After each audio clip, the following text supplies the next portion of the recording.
Well, we're wrapping up on this week of work here. It's always nice to see what you could call the beginning of a water feature come together.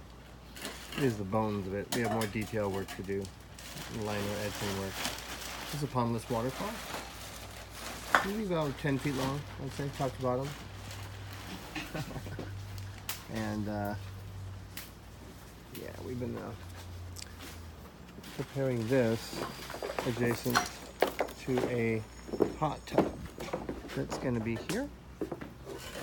We're going to have a carpentry redwood steps coming up here, a sitting deck on the right hand side here, and then another lying down deck here right next to the waterfall. So it's super cool.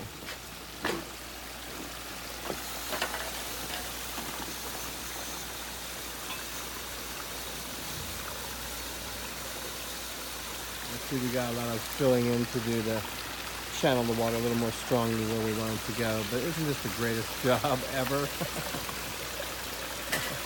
I feel like I'm giving birth to something without the labor pains.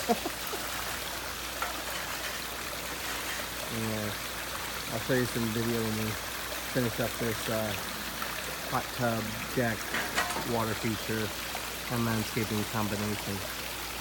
Take care.